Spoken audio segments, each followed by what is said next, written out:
I am unscripted, slightly starting to get sick. Sorry about that. I needed to just talk about this really quick. I just stopped editing Ruby Reversed Fates episode 21 to make a burrito for lunch, and I saw, OMG, the trailer for the last episode of the Amazing Digital Circus is out. And part of it reveals that it's going to be released early in theaters. I unfortunately think this is a bad decision. I think this is a shame, and it's also so much more complex. There's so many layers to it.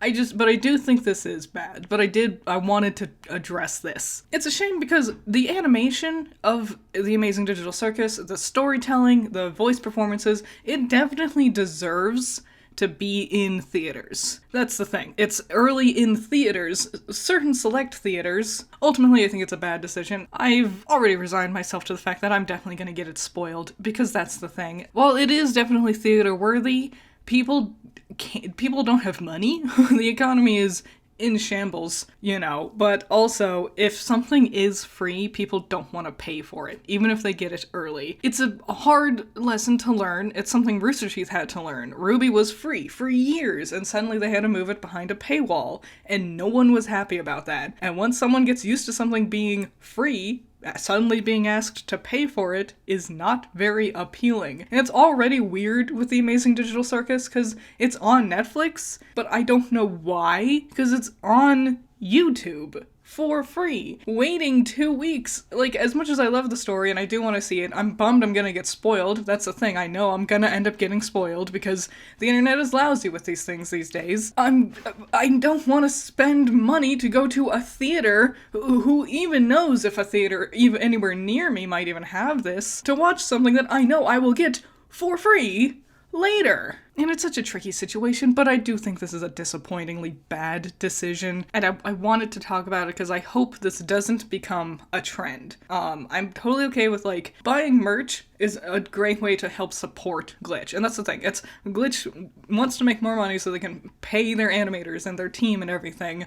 That's how this works. I don't think the theater direction is the best way to go about it. It's just going to cause the fan base to be upset because of this situation where people can't afford to go out. Movie tickets are astronomical these days. It's so unreasonable. And even if I wanted to support the show, I don't think a movie ticket is really going to be the best way to do it. Maybe it's a notoriety thing. Maybe they want it just for the fame, for the and then we had something play in theaters, which yes, they do deserve it, but it's disappointing. My biggest thing is I'm sorry if you're going to get spoiled. You probably will. I'm already resolving myself to the fact I'm going to get spoilers, which is a really disappointing way to end the Amazing Digital Circus. I hope they don't do this again in the future for other shows.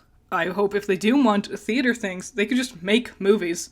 It doesn't have to be a TV show. They could make movies as well. I'd be totally okay with that. It's this tricky slope. The thing is, I want to talk about it because I know where this is going. I constantly get comments on my design short video talking about Summer Rose, of people being like, did a new season come out? When did we get this design? Volume 9, which came out years ago, but it was behind a paywall. So people didn't watch it because they were used to Ruby being free. Eventually, it would be free. This was the one time it never became free. It was always behind a paywall, so people did not watch it. And look where we are now with Ruby, hanging in limbo. And I don't want this to happen to Glitch. I think Glitch is in a much better financial position than Rooster Teeth ever was, but I think this is a disappointing decision. At least it's only 2 weeks. It's not going to be like the new, with Hasbin and Helva. It's going to be on Amazon Prime a month or something, several months before it hits YouTube for free. I don't know, man. I'm disappointed. I'm upset. What a shame. I wanted to know what you were thinking. Anyway, I have to get back to editing. Ruby Reversed Fates. I'll see you later. Bye.